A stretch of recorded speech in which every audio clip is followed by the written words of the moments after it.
The alarm bells had stopped ringing 3 hours ago. Admiral Taemin stood in the command center of Aegis Prime, watching the Earth turn slowly beneath them.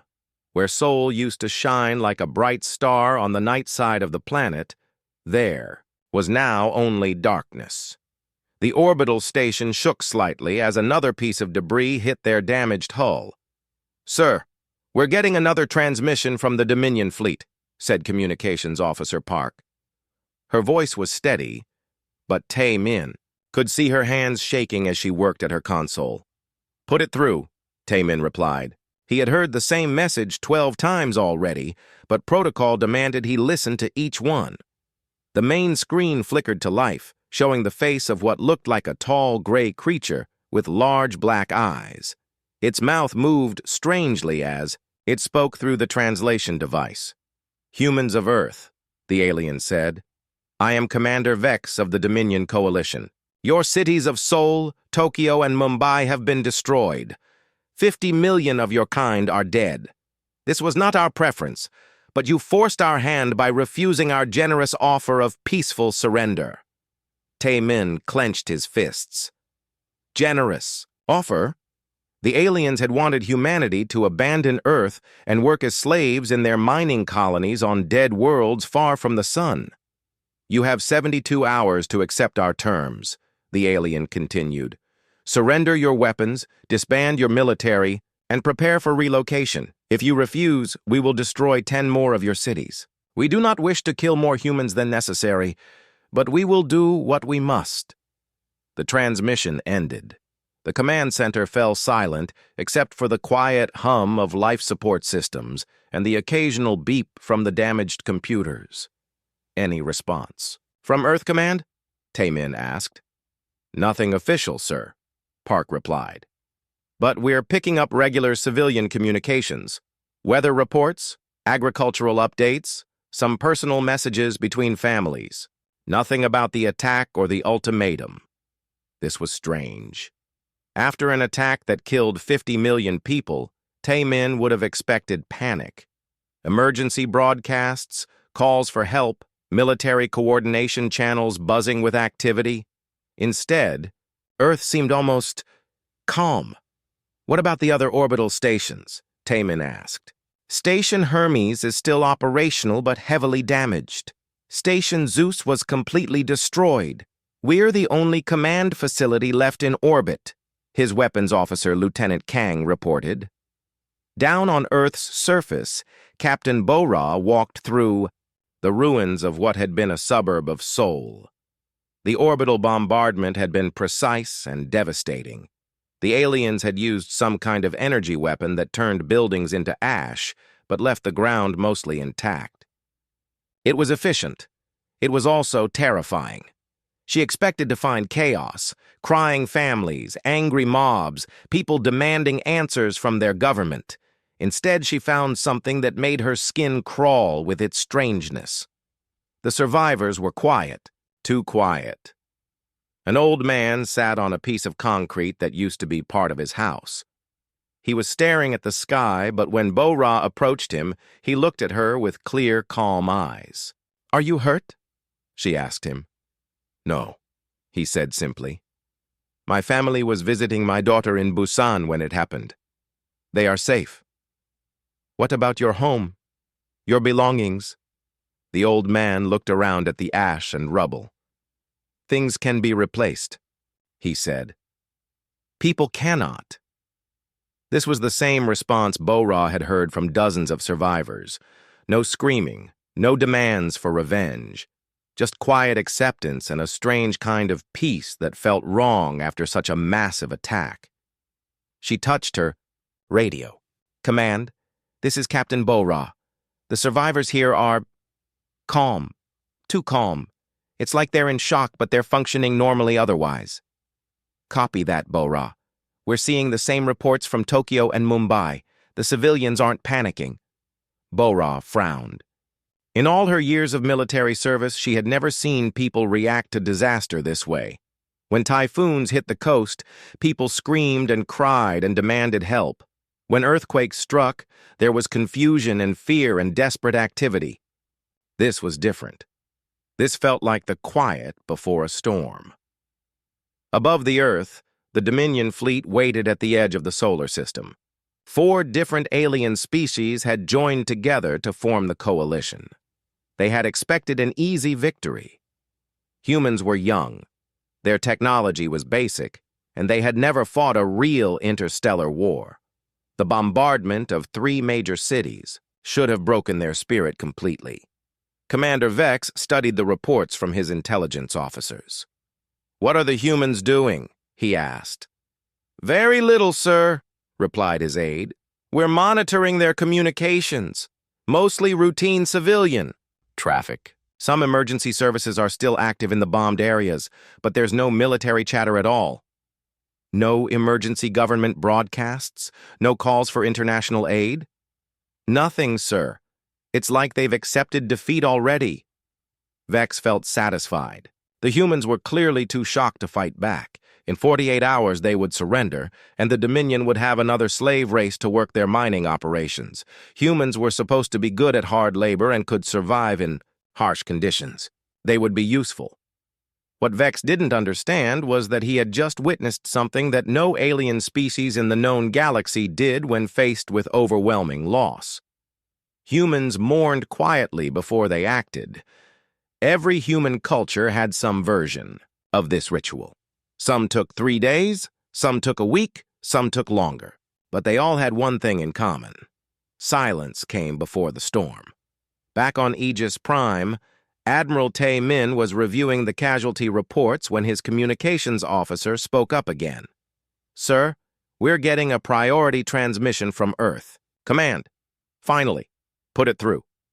The face that appeared on screen belonged to General Lee, the highest-ranking military officer still alive on Earth.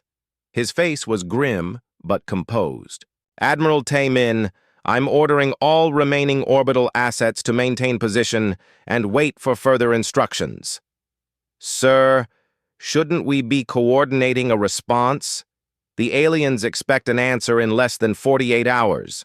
We will give them an answer," General Lee said, "but not the one they expect. For now, maintain radio silence except for essential operations. Do not engage any Dominion forces unless directly attacked." "Sir, I don't understand. Are we surrendering?" General Lee's expression didn't change, but something cold flickered in his eyes. "No, Admiral, we are not surrendering. We are mourning our dead. When we are finished mourning, we will show the Dominion what happens to those who attack our home."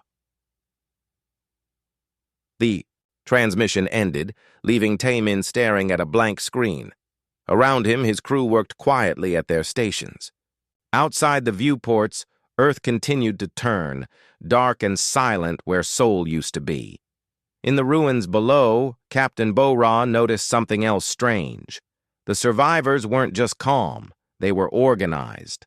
Without any official orders, they had formed groups to help each other. They shared food, water, and shelter. They took care of the injured. They buried the dead with quiet dignity. But there was something else in their eyes. Something that made Bo-Ra think of the old stories her grandmother used to tell about the Korean War, about how her grandfather had looked when he came home from fighting the Chinese. It was the look of people who had decided that something had to be done, and that they were going to be the ones to do it. The Dominion fleet waited confidently at the edge of the solar system. They had given humanity the gift of a quick, clean defeat. Soon the humans would accept their generous terms, and this whole unpleasant business would be over. They had no idea what they had just started. Dr. Hai Jin walked through the underground tunnels beneath what used to be the University of Seoul. The bombardment had destroyed the buildings above, but the old subway tunnels and basement levels remained intact. She carried a tablet in one hand and a cup of cold coffee in the other. She had not slept in 36 hours. The tunnels were full of people, but they were not the panicked crowds she expected to find. Families sat together in small groups, speaking in quiet voices. Children played simple games with rocks and pieces of debris. Old women prepared rice in portable cookers, sharing it with anyone who was hungry. It looked almost peaceful, if you ignored the dust on everyone's clothes and the hollow look in their eyes. Haya Jin found the group she was looking for in a large chamber that used to be a maintenance room. 20 men and women sat in a circle, on the concrete floor. They were the survivors of South Korea's military leadership, scientists, and government officials. They looked up when she entered. "Dr. Hee-jin," said Commander Jin-woo, a thin man with gray hair and sharp eyes. "Do you have the analysis we requested?" Hee-jin sat down in the circle and opened her tablet. "I do, but you might not like what I have to tell you." "We're listening," Jin-woo said. Hee-jin looked around the circle. These people were making decisions that would affect the future of humanity, and they were doing it in a basement with emergency lighting and the smell of concrete, dust in the air. "The Dominion thinks they have won," she began. "Their intelligence reports show that Earth has gone quiet. No military communications, no government broadcasts, no calls for help from other countries. They think we are too shocked to fight back." "That's exactly what we wanted them to think," said Dr. Young-ho, an elderly physicist who had helped design Earth's orbital defense systems. "The question is, how long do we have?" Hee-jin touched her tablet screen, bringing up a chart. "Based on their communications, they expect us to surrender within 72 hours of the initial attack. That gives us about 30 hours left." "And if we don't surrender?" asked Major Yoon-kyung, a woman with scars on her hands from the evacuation efforts. "They will destroy 10 more cities," Hee-jin said simply. The circle fell silent. "Finally, Commander," Jin-woo spoke. "Dr. Hee-jin, tell us about mourning rituals." Hee-jin blinked. "I'm sorry?" "You studied human cultures before the war. You wrote papers about how different societies handle grief and loss. Tell us about mourning rituals." Hye-jin set down her tablet. "Every human culture has some form of mourning ritual. When someone dies, or when a community suffers a great loss, people need time to process what happened before they can act. It's not just sadness. It's a way of preparing for what comes next." "How long do these rituals last?" Jin-woo asked. "It varies. Jewish tradition has 7 days of sitting Shiva. Irish wakes can last several days. Traditional Korean families observe Jesus ceremonies that can go on for weeks. Some Native American tribes have mourning periods that last a full year." "And what happens after the mourning period ends?" asked Dr. Young-ho. Hee-jin thought carefully about her answer. "That depends on what was lost. If it was a single person, life goes back to normal. But if it was something bigger, something that threatened the entire community," she paused. "Then the mourning period is followed by action, usually decisive action." Commander Jin-woo nodded slowly. "The Dominion killed 50 million people. They destroyed 3 of our greatest cities. They threatened to enslave our entire species." He looked around the circle. "How long should we mourn?" "Traditionally," Hye-jin said, "the greater the loss, the longer the mourning period. But there's another factor. In times of war, mourning periods are shorter. 3 days is common when action must be taken quickly." 3 days, Jin-woo repeated. "The attack happened 41 hours ago. That gives us 31 more hours of mourning." Major Yoon-kyung leaned forward. "Commander, with respect, what exactly are we mourning for? And what action are we preparing to take?" Jin-woo was quiet for a long moment. When he spoke, his voice was soft but clear. "We are mourning for the dead. We are mourning for the innocence we lost when we learned we were not alone in the universe. We are mourning for the peace we thought we had." He paused. "And we are preparing to make sure this never happens again." Above ground, Captain Bo-ra was seeing the same strange calm in every survivor group she visited. But now she understood what she was looking at. These were not people in shock. These were people performing a ritual that was thousands of years old. In one ruined neighborhood, she found a group of families sitting around a small fire. They were sharing stories about the people who had died in the bombing. Each person spoke, for a few minutes, telling a memory or describing what the dead person had meant to them. When they finished speaking, they threw a small object into the fire, a photograph, a piece of jewelry, a child's toy. "What are you doing?" Bo-Ra asked an elderly woman who seemed to be leading the group. "We are saying goodbye," the woman replied. "The dead cannot rest until we let them go. And we cannot fight until the dead are at peace." "Fight?" Bo-Ra asked. "Ma'am, the government hasn't announced any plans to fight back." The old woman looked at Bo-Ra with eyes that had seen too much. "Child, governments don't decide when a people go to war. People decide when a people go to war. The government just makes it official." Bo-Ra felt a chill that had nothing to do with the cool night air. "And have the people decided?" "Look around you," the old woman said. "What do you see?" Bo-Ra looked at the group around the fire. Men and women of all ages, sitting quietly, sharing their grief, taking care of each other. But there was something else. The way they held themselves. The way they looked at the sky when aircraft passed overhead. The way they organized themselves without anyone giving orders. "They're getting ready," Bo-Ra said quietly. "Yes," the old woman replied. "We are." In underground bunkers across the world, similar scenes were playing out. In the ruins of Tokyo, survivors gathered in temples and community centers, observing traditional rites for the dead. In Mumbai, families performed Hindu ceremonies while coordinating quietly with their neighbors about practical matters like food, water, and shelter. But there were other meetings happening in deeper, more secret places. Military officers who had survived the attack were gathering in hidden command centers. Scientists were reviewing files that had been moved to secure locations years ago. Engineers were checking on projects that officially did not exist. Commander Jin-Woo left the meeting in Seoul and walked through more tunnels to reach another hidden room. This one was full of computers and communication equipment. The screen showed maps of the solar system, orbital trajectories, and status reports from locations across Earth and beyond. "Give me a status report," Jin-Woo said to the technicians. "Sir, all deep space monitoring stations are still online and hidden," reported Lieutenant Minho. "The Dominion fleet thinks they destroyed our orbital capabilities, but they only hit the obvious targets."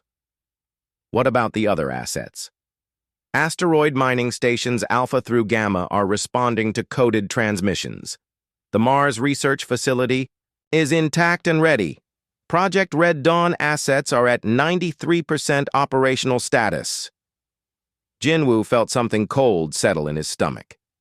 Project Red Dawn was supposed to be theoretical, a contingency plan that would never be needed. The kind of plan that existed only in classified files and the nightmares of generals. "Sir," Lieutenant Minho continued, "we're also receiving confirmations from civilian assets, the cargo haulers, the ice miners, the gas giant atmospheric stations. They're all ready to activate on your signal." "How many ships?" "Total?" Minho checked his screen. "Approximately 8,000 vessels of various sizes. Most of them are technically civilian, but they've all been modified according to Red Dawn specifications." Jin-Woo nodded. For 15 years, ever since first contact with other intelligent species, humanity had been preparing for this possibility. Not openly, because that would have seemed aggressive, but quietly, carefully, they had been getting ready for the day when someone decided that humanity was too weak to be left alone. Every cargo ship that hauled supplies to the outer planets had been built with hidden weapon mounts. Every mining station had concealed military equipment. Every civilian facility beyond Earth orbit was designed to double as a military asset if needed. The Dominion had made a critical error. They had assumed that because humanity was young and had basic technology, they would be easy to defeat. They had not considered that a species that had spent thousands of years fighting wars against itself might have some useful experience when it came to organized violence. "How much longer do we mourn?" Lieutenant Minho asked. Commander Jin-Woo checked his watch. 28 hours and 15 minutes. And then? Jinwoo looked at the screens showing the position of the Dominion fleet, waiting confidently at the edge of the solar system for humanity's surrender. And then we teach them what humans do to those who murder our children. The clock on Admiral Taemin's console read 23:47. In 13 minutes, it would be exactly 72 hours since the Dominion attack. He sat in his command chair aboard Aegis Prime, watching Earth turn slowly below. The planet looked peaceful, in the darkness, with tiny lights scattered across the continents where cities still had power. His communications officer, Park, had been monitoring all frequencies for hours. "Still nothing from Earth Command, sir," she reported. "Just normal. Civilian traffic." Taemin nodded. He had received his orders from General Lee 3 hours ago. They were simple and terrifying. At exactly 00 hours, he was to broadcast a single message to the Dominion fleet. After that, everything would change. At 23:59, Taemin stood up from his chair. "Open a channel to the Dominion fleet," he ordered. "Channel open, sir." Taemin looked directly into the camera. When he spoke, his voice was calm and clear. "This is Admiral Taemin of the Earth Defense Force. We have finished mourning." He nodded to Park, who cut the transmission. For a moment, the command center was silent except for the hum of machinery. Then every alarm on the station began ringing at once. "Sir," Lieutenant Kang shouted from the weapons console, "I'm reading massive energy signatures across the solar system, hundreds of them." On Earth, Lieutenant Dong-ho sat in a hidden communication bunker deep in the Korean mountains. The bunker had been built during the Cold War and updated with modern equipment over the decades. For the past 3 days, it had been completely silent. Now, at exactly midnight, Dong-ho received the signal he had been waiting for. He flipped a series of switches and began typing on his keyboard. Around the world, similar bunkers were receiving the same activation codes. Within minutes, a signal would be broadcast to every human facility, ship, and station in the solar system. It was a simple message, but it would change everything. "Red Dawn is active. Repeat, Red Dawn is active. All assets proceed to primary objectives." The signal went out on frequencies that the Dominion was not monitoring. It was coded in ways that looked like normal civilian traffic to anyone who didn't know what to look for. Within 30 minutes, it reached every corner of human space. On the asteroid mining station New Hope, Station Commander Hana received the signal while she was drinking coffee in her office. The station was officially a civilian operation that extracted rare metals from asteroids in the belt between Mars and Jupiter. The Dominion had ignored it during their attack because it posed no military threat. That was their mistake. Hana pressed a hidden button under her desk. Immediately, panels began sliding open all over the station. Weapon systems that had been disguised as mining equipment revealed themselves. Railguns that could accelerate chunks of metal to enormous speeds emerged from fake storage compartments. Missile launchers rose from hidden bays. "This is Station Commander Hana to all personnel," she announced over the intercom. "Red Dawn protocol is now active. All civilian staff report to safe areas. All military personnel report to battle stations." The New Hope was not a mining station. It was a fortress that had been disguised as a mining station for 15 years. And it was not alone. Across the asteroid belt, dozens of similar facilities began revealing their true nature. Mining platforms became missile batteries. Cargo haulers dropped fake hull panels to expose military-grade engines and weapons. Research stations activated defense systems that had been hidden for years. On the gas giant Jupiter, the Atmospheric Research Facility Deep Dive was officially studying the planet's weather patterns. In reality, it was a massive weapons platform, floating in the upper atmosphere, hidden from view by the planet's thick clouds. When the Red Dawn signal arrived, the station's commander, Captain Wu Jin, smiled for the first time in 3 days. "Begin ascent to firing position," he ordered. "Charge all weapon systems. Today we find out if 15 years of preparation was worth it. The Dominion fleet, still positioned at the edge of the solar system, was completely unprepared for what happened next. Commander Vex was reviewing the surrender documents that he expected the humans to sign when his sensor officer made an alarming report. "Sir, I'm detecting multiple energy signatures throughout the human solar system, large ones."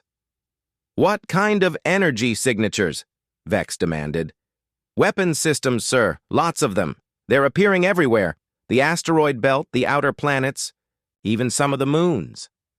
Vex felt the first stirring of concern. "How many?"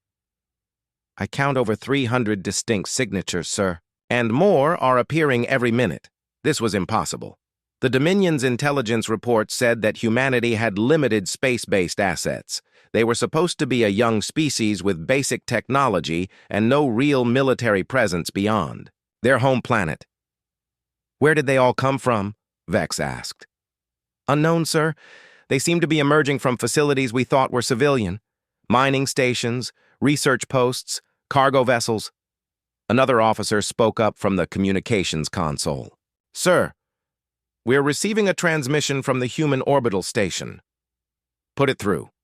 Admiral Taman's face appeared on the screen. He looked tired but determined. "Commander Vex, this is Admiral Taman. You asked for our surrender. I have our answer." "We are listening," Vex replied. "No." The transmission ended. Vex stared at the blank screen, trying to process what he had just heard. "No? That's their entire response?" "Sir," his sensor officer called out, "the energy signatures are still increasing. I now count over 500 weapons platforms across the system." Vex realized that something had gone very wrong with their intelligence assessment. "Send a message to the human command. Tell them they have one more chance to reconsider. If they do not surrender immediately, we will destroy 10 of their cities as promised." The response came back within minutes. It was not from Admiral Taman. It was from someone identifying himself as Commander Jin Woo, broadcasting from somewhere on Earth's surface. "Commander Vex," the human said, "you destroyed 3 of our cities and killed 50 million of our people. You thought this would make us weak. You were wrong. You thought this would make us surrender. You were wrong about that too." Jin Woo paused, and when he continued, his voice was cold as space itself. "We spent 3 days mourning our dead. Now, we will spend however long it takes to make sure you join them." Back on Aegis Prime, Admiral Taman was watching his tactical display with amazement. Weapon signatures were appearing throughout the solar system like stars coming out at sunset. Every few minutes, another civilian facility revealed itself to be a hidden military asset. "Sir," Lieutenant Kang reported, "I'm reading over 800 confirmed weapons platforms now. Everything from railgun batteries to missile cruisers. Sir, is that a battleship emerging from the atmosphere of Saturn?" Taman looked at the display. A massive ship was indeed rising from Saturn's clouds, shedding atmospheric ice as it climbed towards space. According to the identification codes, it was the Hammer of Dawn, officially listed as a deep atmosphere research vessel. "How long have we been preparing for this?" he asked quietly. Communications Officer Park looked up from her console. "According to the classified files I'm now authorized to read, sir, Project Red Dawn began 15 years ago, right after we made first contact with alien civilizations. Every major space-based facility built since then has had hidden military capabilities." "Everyone?" "Yes, sir. Mining stations, research facilities, cargo haulers, passenger ships, even some of the communications satellites. They all have weapons, or can be converted to weapons quickly." Taman felt a strange mixture of pride and fear. Humanity had been preparing for this day while still hoping it would never come. They had built an entire hidden military while maintaining the appearance of a peaceful, technologically limited species. "Sir," Lieutenant Kang called out, "the Dominion fleet is moving. They're heading toward the inner system." "How many ships?" 437 vessels, sir. They still outnumber our revealed assets." Taman smiled grimly. Lieutenant, we haven't revealed all our assets yet. At that moment, the most ambitious part of Red Dawn Protocol began. Throughout the asteroid belt, mining stations began firing their ore processing systems. But instead of refining metals, they were launching chunks of raw asteroid material toward the inner system. Each chunk was equipped with a simple guidance system and a small engine.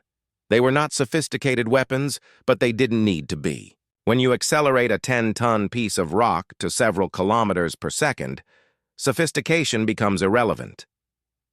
Commander Vex watched in growing horror as his tactical display showed hundreds of projectiles heading toward his fleet from all directions. The humans had turned their entire solar system into a weapon. "Sir," his weapons officer reported, "we can intercept some of the incoming projectiles, but not all of them. There are too many, coming from too many directions. How long until they reach us?" "First wave arrives in 6 hours, sir." Vex realized that the humans had not just refused to surrender. They had declared war on the most powerful military alliance in the known galaxy, and somehow, impossibly, they might actually have a chance of winning. "All ships," he commanded, "prepare for battle. It seems we have underestimated these humans." In his bunker on Earth, Commander Jin Woo allowed himself a small smile. Phase 1 of Red Dawn was complete. The Dominion now knew they were in a fight.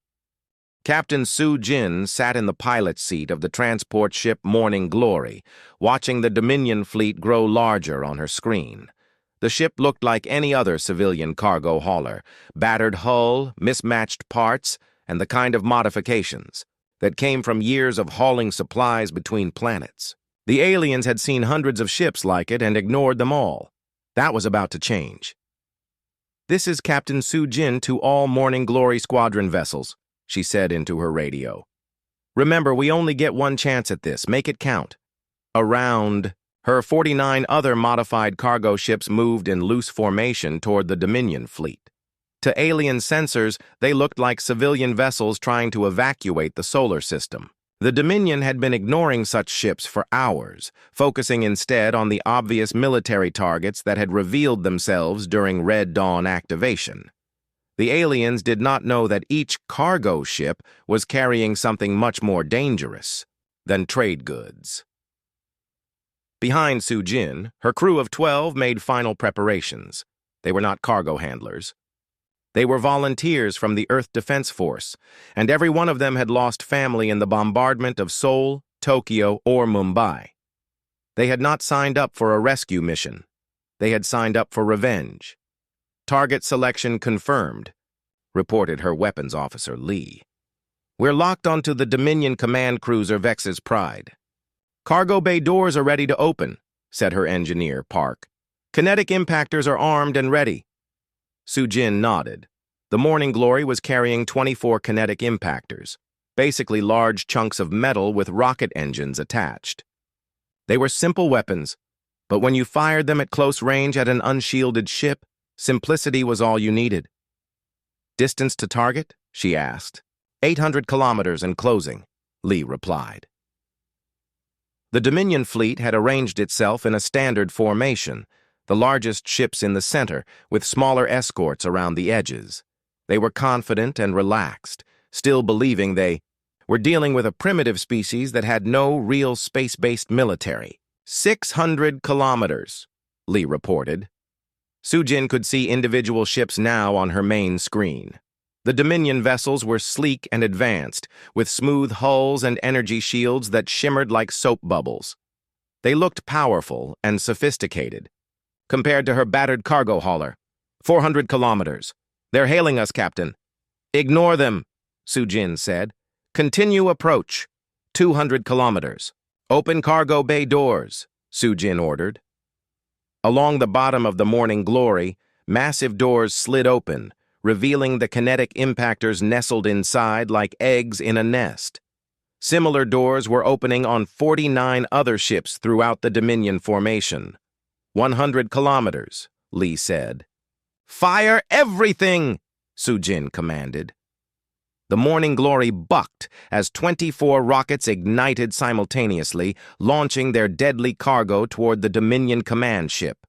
Around the fleet, nearly 1,200 other impactors fired from the disguised cargo ships, creating a cloud of fast-moving metal projectiles heading toward alien vessels from point-blank range.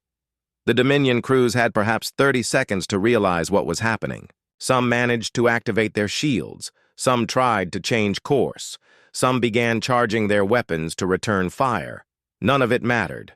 At close range, kinetic weapons don't care about shields or armor or advanced technology. They care about mass and velocity, and the human impactors had plenty of both. The first impacts lit up the Dominion fleet like fireworks, as chunks of metal moving at several kilometers per second punched through hulls and turned sophisticated starships into expanding clouds of debris. Commander Vex felt his ship shudder as something massive hit the port side. Emergency alarms began screaming as atmosphere vented from multiple hull breaches. "Report!" he shouted over the noise. "Multiple impacts across the fleet, sir," his damage control officer replied. "We've lost 17 ships completely, and another 30 are severely damaged."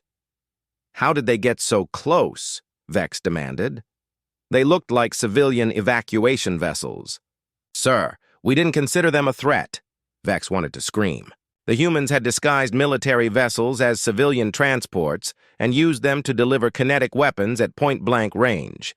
It was a tactic so simple and brutal that no civilized species would consider using it. "Return fire," he ordered. "Destroy all human vessels." But the human cargo ships were not trying to survive the attack. As soon as they had fired their weapons, they began accelerating directly toward the nearest Dominion vessels. Captain Sujin watched her fuel gauge drop rapidly as she pushed her engines to maximum power. "Distance to target?" she asked. 30 kilometers and closing fast," Lee replied. "Their shields are back up, but they're badly damaged." "Good. Prepare for ramming speed." Her crew exchanged glances. They had known this moment would come, but it was different actually facing it. "Captain," Park said quietly, "it's been an honor serving with you." "The honor was mine," Sujin replied. "Now let's show these aliens what happens when they murder our families." The Morning Glory struck the Dominion command cruiser at nearly 40 kilometers per second. The cargo ship disintegrated instantly, but its mass and velocity were enough to punch completely through the alien vessel's hull. The command cruiser broke apart in a brilliant explosion that could be seen from Earth. Similar scenes played out across the Dominion fleet as the remaining human cargo ships completed their suicide runs. The aliens managed to destroy most of the attacking vessels, but not before they had delivered devastating damage to the fleet. When the immediate battle was over, the Dominion had lost 43 ships and had another 60 badly damaged. The human cargo squadron was completely destroyed, but they had accomplished their mission. Admiral Taemin watched the battle from Aegis Prime and felt sick. 50 brave crews had just sacrificed themselves to damage the enemy fleet, but he also felt proud. Those crews had struck the first real blow against the aliens who had murdered 50 million humans. "Sir," Lieutenant Kang reported, "long-range sensors are detecting more activity throughout the system. The asteroid mining stations are launching something." Taemin looked at his tactical display. From dozens of hidden facilities throughout the asteroid belt, launch signatures were appearing. "Hundreds of them." "What are they launching?" he asked. "Unknown, sir. The objects are too small to get clear readings at this distance." The answer became clear 20 minutes later, when the first wave of projectiles began impacting Dominion ships. The asteroid mining stations had been firing chunks of raw ore using their mining equipment, but each chunk had been fitted with a small guidance system and engine. They were crude weapons, but there were thousands of them, and they were coming from every direction at once. Commander Vex, now commanding the fleet from a backup vessel after his flagship was destroyed, watched in horror as his tactical display filled with incoming projectiles. "How many?" he asked. "Over 4,000 confirmed, sir, with more launching every minute." They're using their entire asteroid belt as ammunition. Can we intercept them? Some of them, sir, but not all. There are too many coming from too many directions. The projectiles began hitting the Dominion fleet in waves. Most were small, just chunks of rock and metal, but they were moving fast enough to punch through damaged hulls and cause serious problems for ships that were already wounded from the cargo ship attack. But the real surprise was still coming.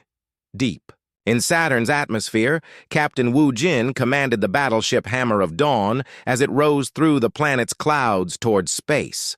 The ship was massive, nearly 2 kilometers long, and had been disguised as an atmospheric research station for 15 years. Now it was revealing its true nature as the most powerful warship humanity had ever built. Engineering, report, Wu Jin commanded.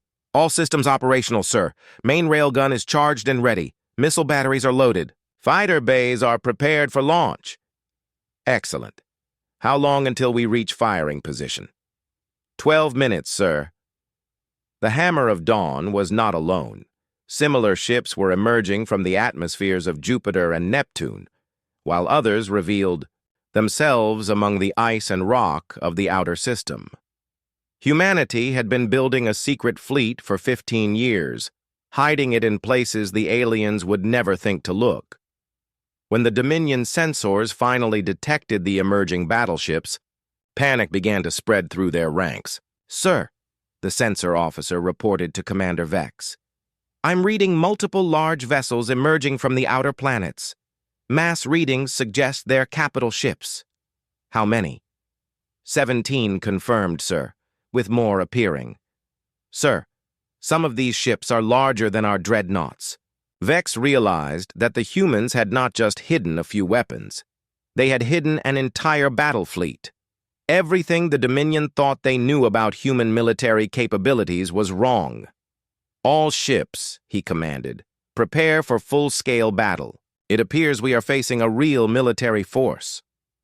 As the Hammer of Dawn cleared Saturn's atmosphere and began accelerating toward the Dominion fleet, Captain Wu Jin opened a communication channel to all human forces. This is Captain Wu Jin of the Earth Defense Force battleship Hammer of Dawn. To all human ships and stations, the mourning period is over. Now we show these murderers what humans do to those who threaten our home. Major So Young crouched inside the boarding pod as it accelerated toward the Dominion heavy cruiser Death's Edge. Around her, 23 other human Marines checked their weapons and equipment one final time. The pod shook violently as it cut through space at incredible speed, aimed directly at the alien ship's hull. 30 seconds to impact, shouted Sergeant Kim over the noise of the engines. So Young looked at her team. They were all volunteers who had lost someone in the bombardment. Kim had lost his wife in Seoul. Private Lee had lost his entire family in Tokyo. Corporal Park's children had been visiting Mumbai when the aliens attacked. They were not fighting for strategy or politics. They were fighting for revenge. Remember, So Young called out, the aliens think ship-to-ship combat is about disabling systems and capturing commanders. Show them how humans fight. The pod slammed into the alien hull with tremendous force, its cutting lasers burning through the metal like it was paper. Emergency lights flashed as the pod's front section exploded outward, creating a hole large, enough for the Marines to pour through.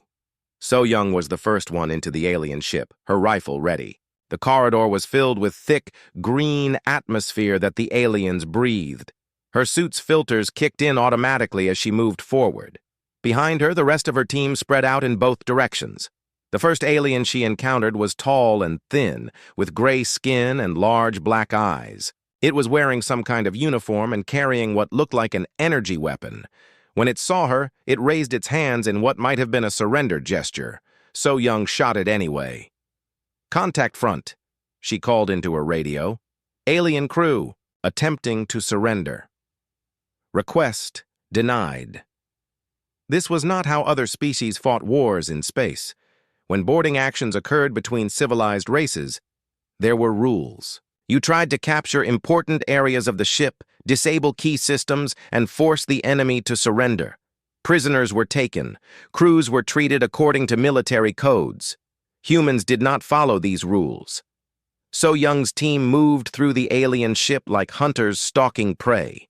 They were not trying to capture the bridge or disable the engines. They were trying to kill every alien on the ship. When aliens tried to surrender, the humans ignored them. When aliens tried to negotiate, the humans shot them. When aliens tried to hide, the humans hunted them down. Private Lee found a group of alien technicians hiding in what looked like an engine room. They were huddled together, clearly terrified, making high-pitched sounds that might have been begging for mercy. "Please," one of them said in broken human language. "We are not fighters. We fix machines. We have families." Lee thought about his own family, buried under the rubble of Tokyo. "So did we," he said, and opened fire. The aliens had never encountered an enemy that fought this way. In their experience, space combat was a civilized affair. Ships fired at each other from long range. If boarding actions were necessary, they followed established protocols. No one tried to exterminate the entire crew of a captured vessel, but humans had learned warfare in a different school. They had spent thousands of years fighting each other on the surface of a single planet, developing tactics and strategies that prioritized complete victory over civilized behavior. When humans went to war, they went to war completely.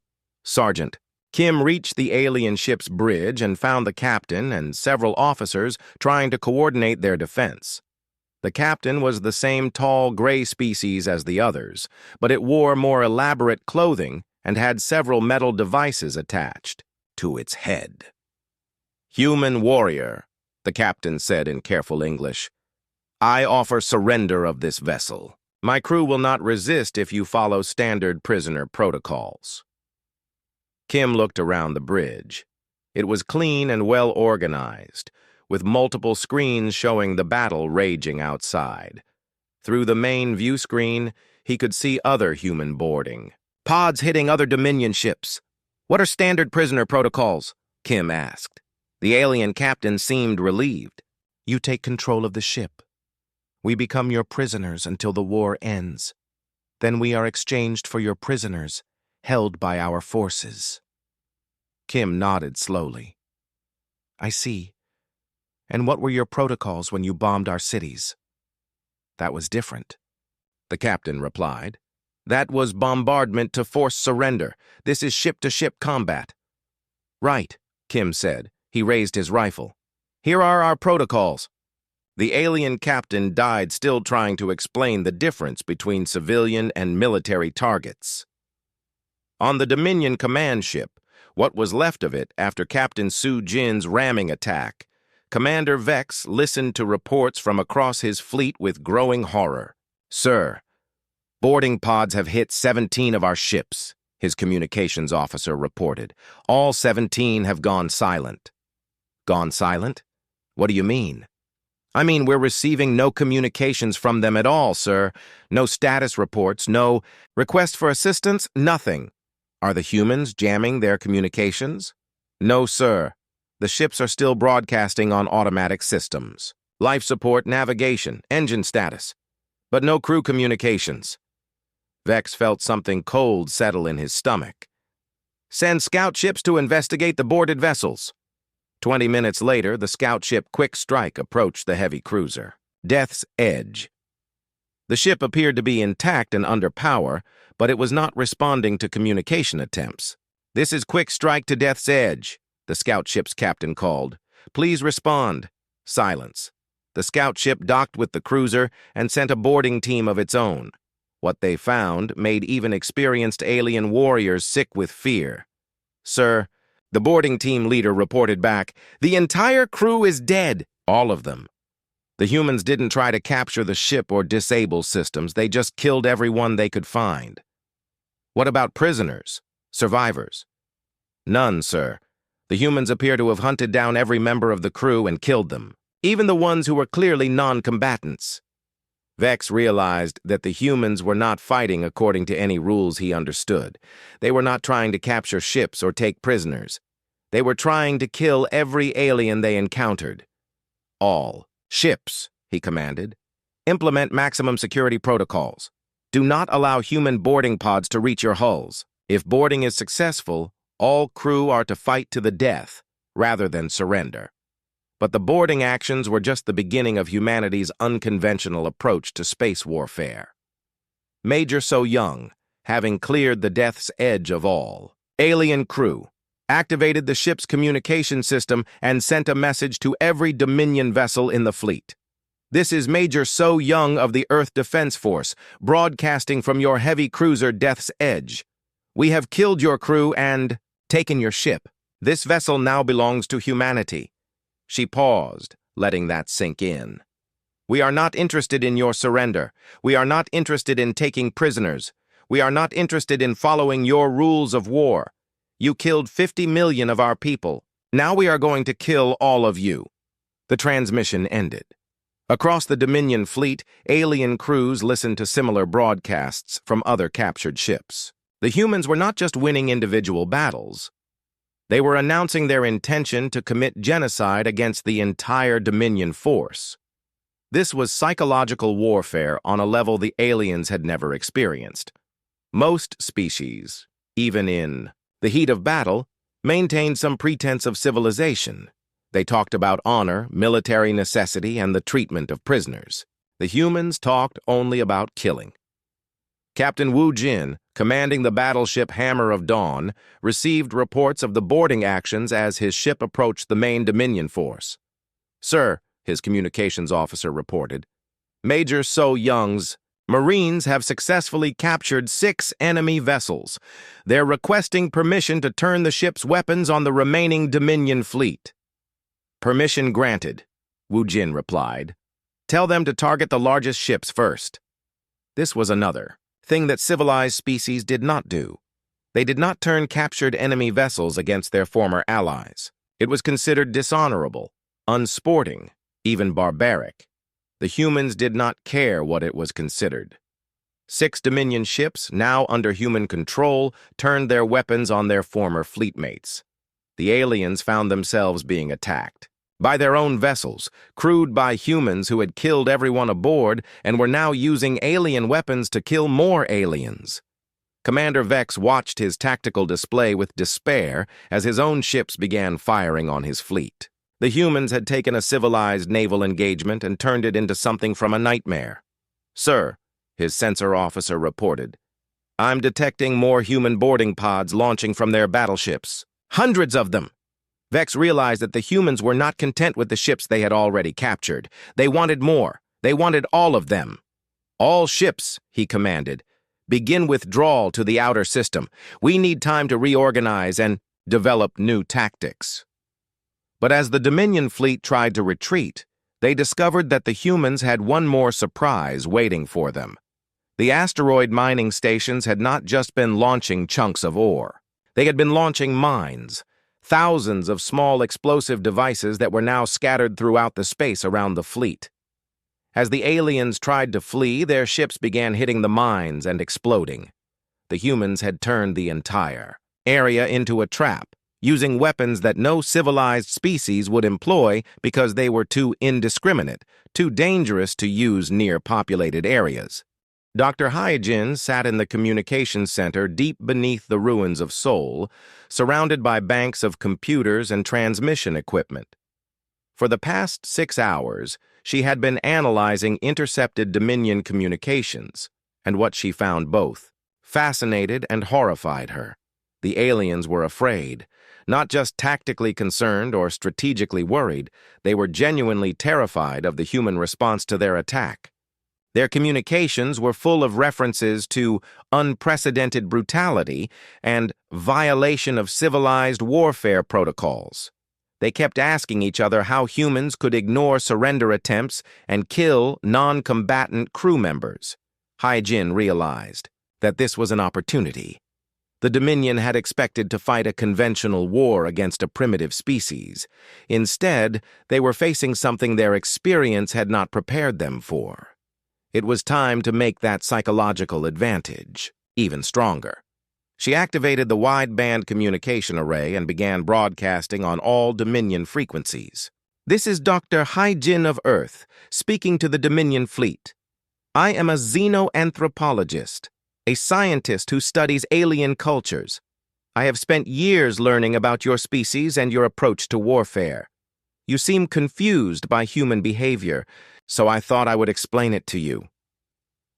Throughout the Dominion Fleet, communications officers looked up from their consoles as the human transmission came through clearly on their command frequencies. You believe that our response to your attack is excessive and uncivilized. You are correct. By your standards, we are behaving like savage animals. Let me tell you why.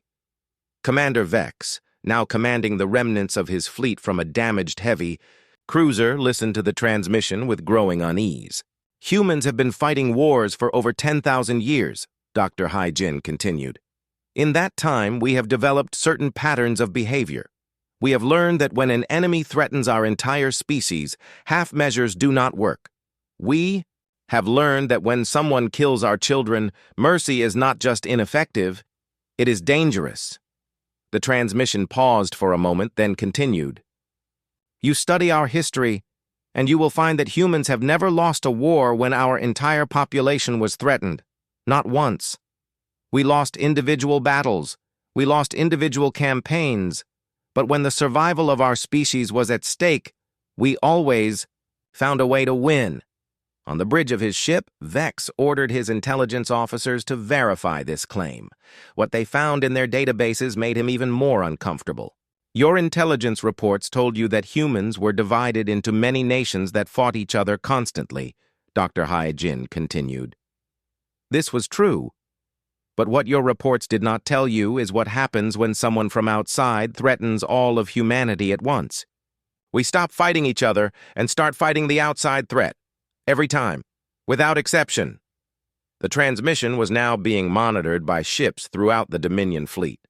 Alien crew members listened with fascination and growing fear as the human scientist explained exactly what they were facing. You killed 50 million humans in 3 cities. You thought this would break our spirit and force us to surrender. Instead, you have done something that human leaders spend their entire careers trying to avoid. You have united our entire species against a common enemy. Commander Vex checked his tactical display.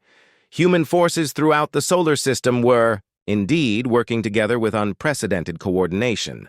Ships from different nations, different military services, even civilian vessels, were all following the same strategic plan. But let me tell you the most important thing about human warfare, Dr. Hyjin said, and her voice became cold as space itself. When we fight for survival, we do not fight to defeat our enemies. We fight to make sure they can never threaten us again. Ever. She paused, letting that sink in. Do you understand what this means? It means we are not trying to force you to retreat. We are not trying to negotiate a peace treaty. We are not trying to establish new boundaries or trade agreements. We are trying to kill every one of you, destroy every one of your ships, and make sure that no one in your home systems ever thinks about attacking humanity again. The transmission ended, leaving the Dominion Fleet in stunned silence.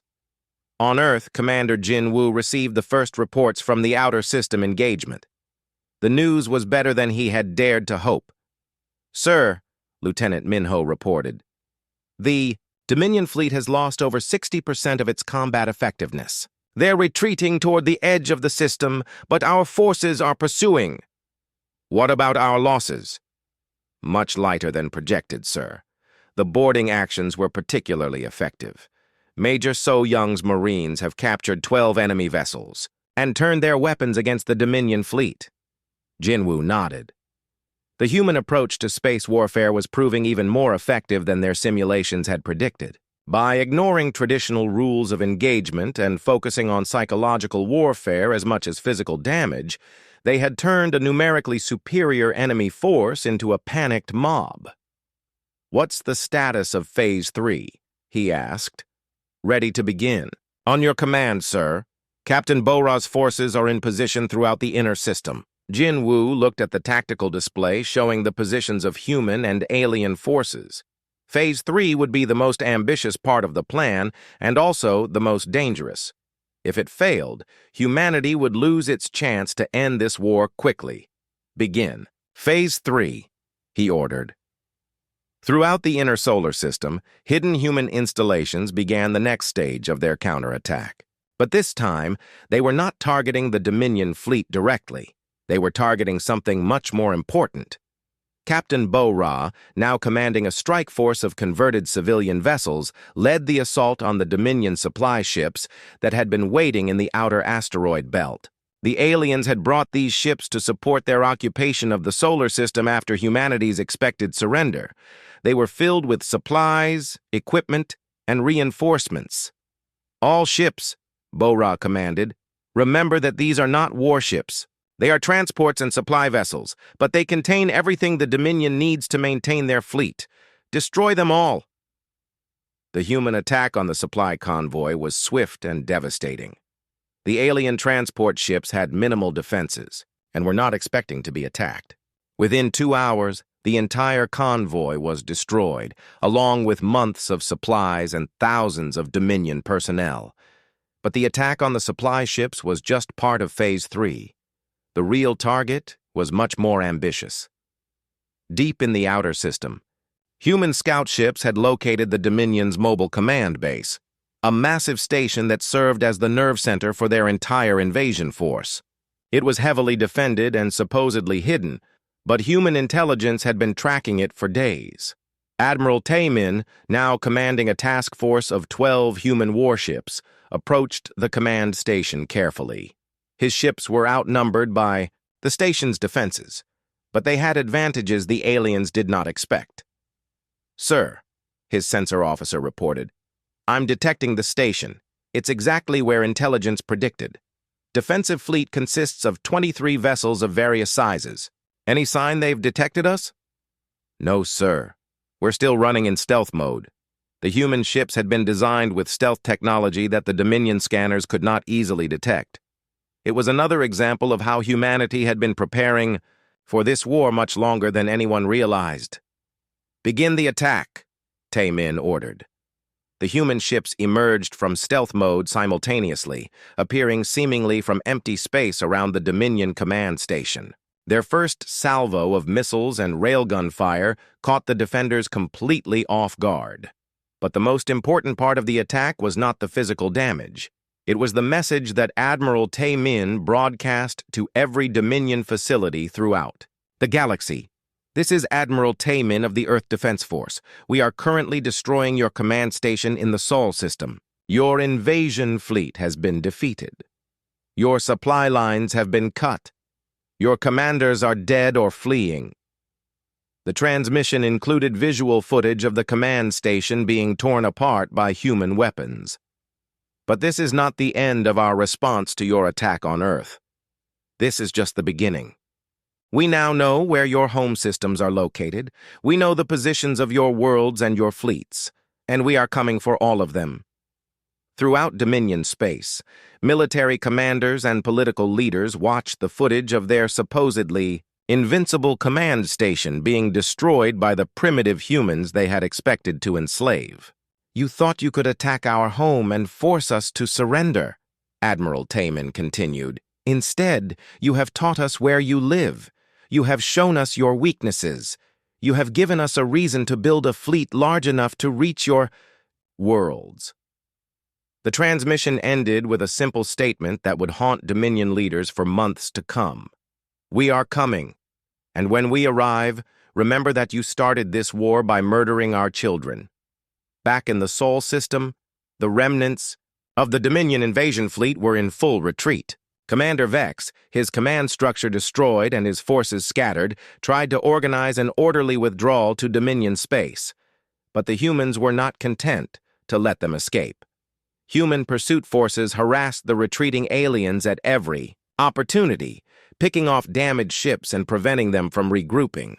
Dr. Hai Jin's psychological warfare campaign continued as well.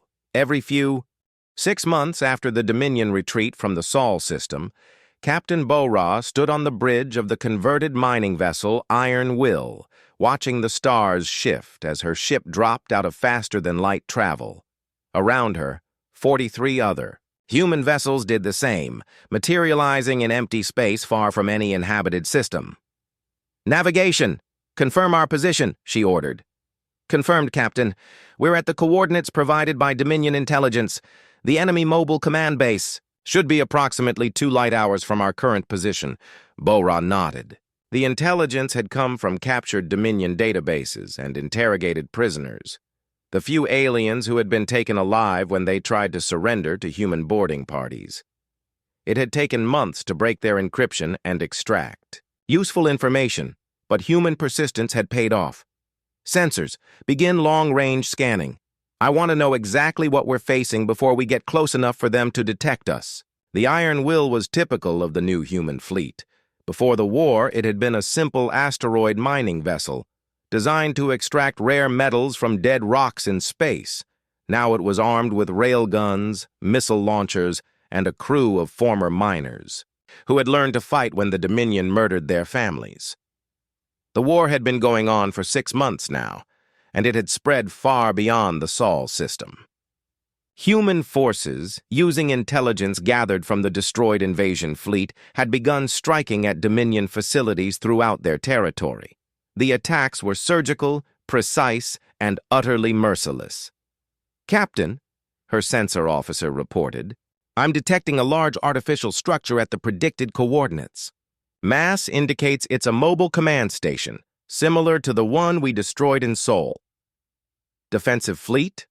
"Scanning." "Yes, Captain. I count 15 vessels of various sizes. They appear to be maintaining a defensive perimeter around the station." Bo-Ra studied the tactical display. 15 ships was a significant force, more than enough to defeat her small fleet in a direct engagement. But human military doctrine had evolved far beyond direct engagements. Communications, send a coded transmission to the other ships.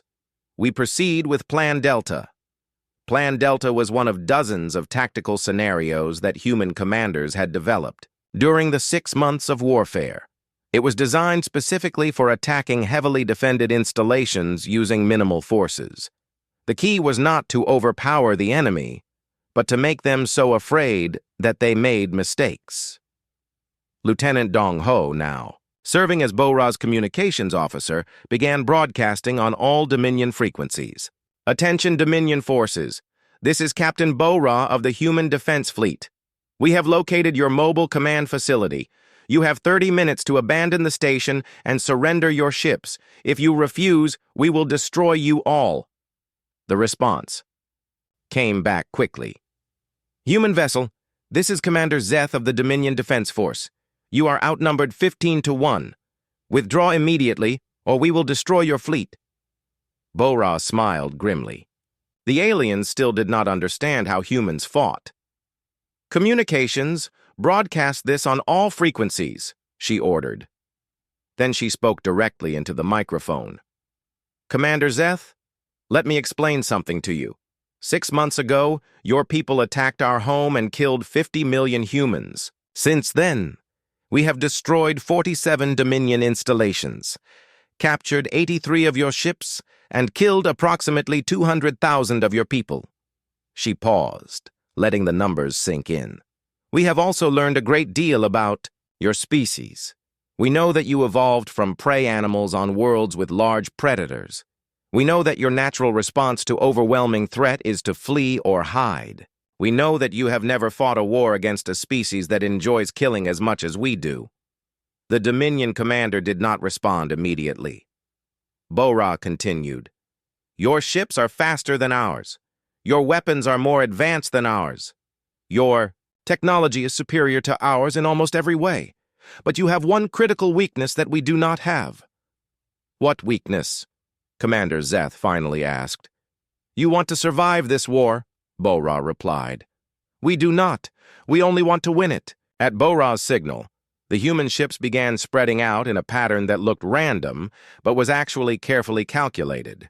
Each ship took a position that would allow it to attack the Dominion formation from a different angle, while also making it impossible for the aliens to focus their fire effectively. "You see, Commander Zeth," Bo-Ra continued, "when your people attacked Earth, you made a fundamental error. You assumed that because we are young and our technology is primitive, we would fight like civilized beings. You assumed we would follow rules, take prisoners, and seek negotiated settlements. The first human ship suddenly accelerated toward the Dominion formation at maximum speed. It was the converted cargo hauler Second Chance, commanded by Captain Young-Soo, a former merchant who had lost his daughter in the bombing of Seoul. "But we are not civilized beings," Bo-Ra said. "We are predators who have spent 10,000 years learning how to kill each other efficiently. And when you murdered our children, you taught us that you are not fellow sentient beings deserving of mercy. You are prey." The Second Chance was hit by Dominion fire and began breaking apart, but Captain Young-Soo kept his ship on course. At the last second, he detonated his reactor core while ramming the largest Dominion vessel. The explosion destroyed both ships and damaged 2 others. "One down, 14 to go," Bo-Ra announced calmly. Commander Zeth's response was sharp with panic. "You are insane. That captain killed himself just to destroy one of our ships." "Yes, he did," Bo-Ra replied. "And do you know why? Because he knew that his death would save human lives in the long run. Every Dominion ship we destroy here is one less that can attack human colonies later." A second human ship began its suicide run. This time, the Dominion forces concentrated their fire and managed to destroy it before it reached its target. But while they were focused on the obvious threat, 3 other human ships had moved into flanking positions and opened fire with their railguns.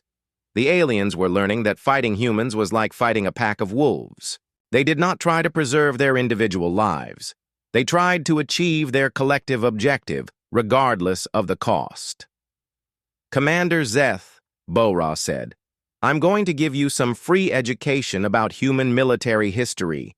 When the human nation called Japan attacked another human nation called America, they destroyed a naval base and killed about 3,000 people. Do you know what America's response was?" There was no reply from the Dominion commander. America built the largest military force in human history and used it to completely destroy Japan's ability to make war. They burned Japanese cities to ash, killed hundreds of thousands of civilians, and ultimately used nuclear weapons to force surrender. The American response was so overwhelming that Japan never considered starting another war. Another human ship exploded under Dominion fire, but not before its missiles found their target. The alien formation was now down to 11 vessels, while the humans still had 38 ships in fighting condition.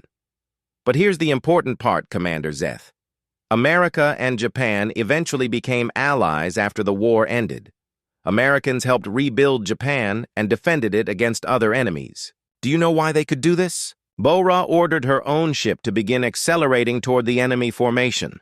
They could become allies because both nations were human. We understood each other. We shared the same basic values and the same basic nature. But you and we do not share anything, Commander Zeth. You are aliens who killed our children. You can never be our allies. You can only be our enemies, or you can be dead. The battle continued for 3 hours. Human ships rammed Dominion vessels, detonated themselves to destroy enemy formations, and used tactics so brutal that civilized species would consider them war crimes. When it was over, the Dominion Mobile Command Station was a drifting wreck, and all 15 defending ships had been destroyed. The human cost had been significant, 26 ships destroyed and over 3,000 people dead. But Bo-Ra felt no sadness as she surveyed the wreckage. This was how humans fought when their species was threatened. They accepted losses that other races would consider unacceptable, as long as those losses led to ultimate victory. "Communications," she ordered. "Broadcast our battle report to all human forces.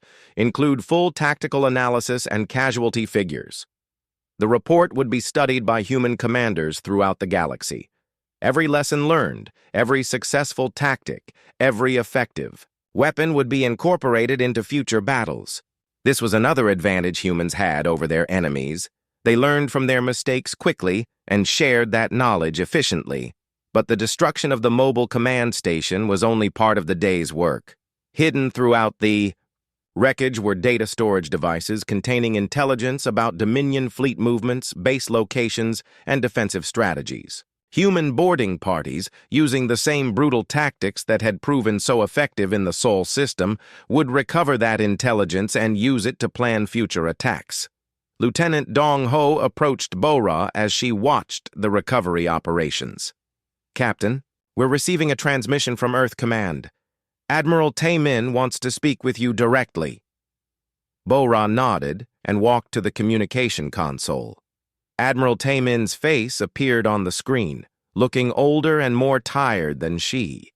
1 year after the Dominion attack on Earth, Admiral Tae-min stood on the bridge of the Memorial, humanity's newest and most powerful warship, built from the salvaged hulks of destroyed alien vessels and powered by technology reverse-engineered.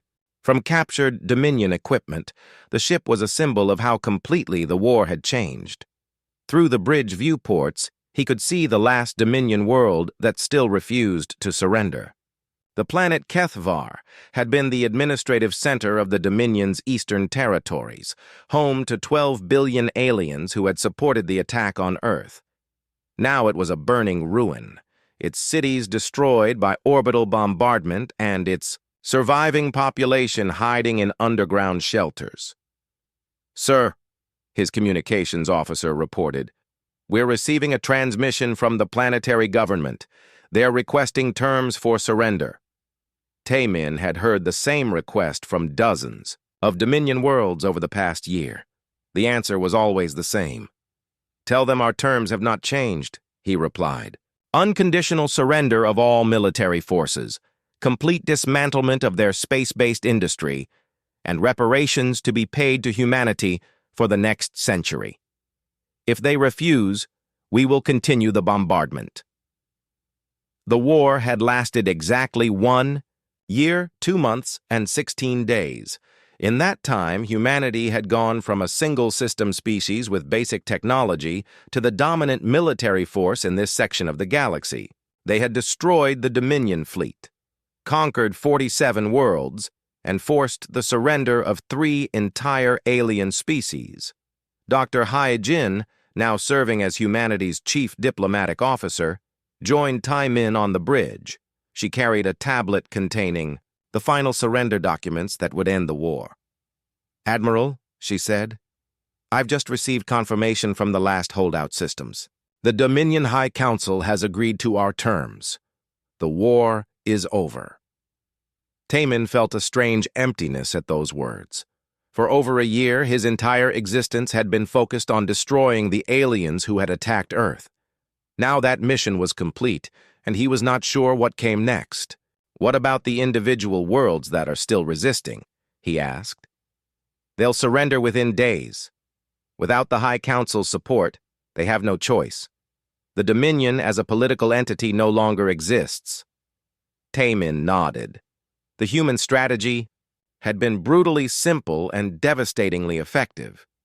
Instead of trying to conquer the Dominion's territory, they had systematically destroyed its ability to function as a unified government. They had eliminated the military, shattered the communication networks, and forced each world to choose between individual surrender or complete destruction. Most had chosen surrender. "Sir," his weapons officer reported, "Kethvar is broadcasting acceptance of our terms. They're requesting permission to begin evacuating their orbital installations." "Granted," Tae-min replied, "but maintain full alert. Some of them might try something desperate." Captain Bora, now commanding a task force of 20 ships, watched the evacuation from her position near the planet's largest moon. Her converted mining vessel Iron Will had been replaced by a proper warship built specifically for fighting aliens, but she still preferred the direct approach that had served her well throughout the war. "Captain," her sensor officer reported, "all Dominion military installations have been evacuated and are ready for demolition." "Proceed," Bora ordered. Explosions blossomed across the planet's surface as orbital bombardment systems, missile fabrication facilities, and military spaceports were systematically destroyed. The aliens would be allowed to keep basic industry for survival, but they would never again have the capability to build weapons that could threaten human worlds.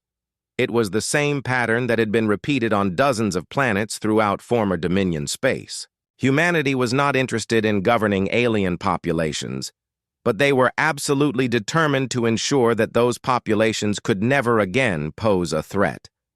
Commander Jin Woo, now promoted to general and serving as the overall commander of human forces, received the final reports from across the galaxy. Every Dominion world had either surrendered or been destroyed. Every alien fleet had been eliminated or captured. The species that had once seemed so powerful and advanced had been reduced to scattered populations living under human oversight. "Sir," his aide reported, "Dr. Haya Jin is requesting a meeting. She says it's about the post-war administration of former Dominion territories." Jin Woo nodded. The war had been the easy part, in some ways. Destroying the enemy was something humans understood instinctively. Managing the aftermath would be much more complicated. Dr. Hyojin entered his office, carrying a thick folder of documents. She looked tired, but there was satisfaction in her eyes. Her psychological warfare campaign had been instrumental in breaking Dominion morale and convincing many worlds to surrender without fighting. "General," she said, "I have the preliminary reports on post-war reconstruction. The good news is that most former Dominion worlds are accepting human authority without resistance. The bad news is that we now have responsibility for governing 47 alien worlds with a combined population of over 200 billion beings." Jin Woo frowned. Governing them was never the plan. The plan was to make sure they could never threaten us again. "I know, sir, but we can't just abandon them. Some of these worlds depend on interstellar trade for basic necessities. If we withdraw completely, billions of aliens will die from starvation or lack of medical supplies. And that's our problem because—" Hee-Jin set down her folder and looked directly at Jin Woo. "Because if we let billions of aliens die from neglect, we become the same kind of monsters they were when they attacked Earth. We become a species that commits genocide for convenience." Jin Woo was quiet for a long moment.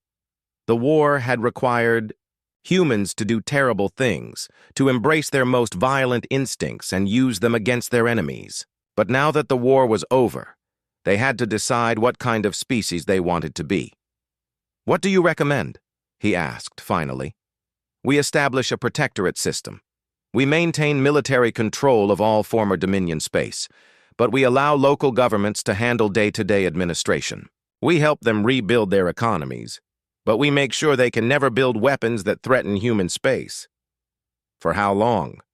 Until we're satisfied that they've learned their lesson. A generation, maybe 2. Captain Su Jin, who had somehow survived her suicide attack on the Dominion fleet a year ago, now served as humanity's first ambassador to the former enemy species. Her ship had been damaged, but not destroyed in the ramming attack, and she had spent months in a hospital recovering from her injuries. Now she stood in what used to be the Dominion Senate chambers, addressing representatives from dozens of alien worlds. They were a mixed group, some defiant, some fearful, all trying to understand what their future would look like under human rule. "My name is Captain Su Jin," she began. "1 year ago, I tried to kill as many of you as possible.